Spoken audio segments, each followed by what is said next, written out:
Puno ng ngiti at saya ang mga bata ng Children's Haven matapos magsagawa ng isang Christmas party ang mga tauhan ng Carbon Police Station 5 ng Cebu City Police Office bilang bahagi ng kanilang patuloy na advokasya sa community outreach at malasakit sa kabataan. Yan ang magandang balitang hatid ni Patrolwoman Judith Nicanor.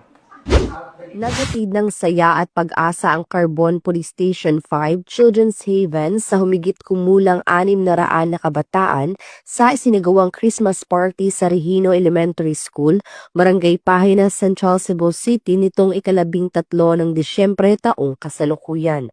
Ang nasabing outreach program ay pinangunahan ni PCMS Marisa Manubag sa ilalim ng pamumuno ni Police Major Tom Ed Taghoy II, Station Commander ng Police Station 5 Cebu City Police Office, katuwang ang Code Red Movement na pinangungunahan ni Mr. Harry Viloria, Community Bible Study, Cebu 2 World, God's Grace Farm, University of Cebu, One Central Hotel, Sogo Hotel, Sheridan at iba pang stakeholders na walang sawang sumusuporta. Dumalo rin sa naturang aktibidad si Police Colonel George B. Ilanan, City Director ng Cebu City Police Office at iba pang kapulisan ng Women and Children's Protection Desk.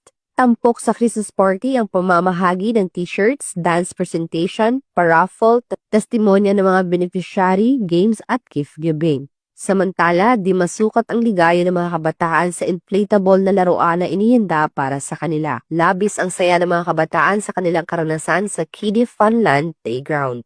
Ang Children's Haven Christmas Party 2025 ay may temang United in Love, a Festival of Faith, Creativity and Community. Layunin ng komunidad na ang mga kabataan sa kanilang pangangalaga at paggabay ay lumaking maayos at may takot sa Diyos. Mula dito sa Central Visayas, ako ang inyong Police News Network Correspondent, Patrolwoman Judith Nicanor, alagad ng batas, tagataguyod ng Balitang Pulis.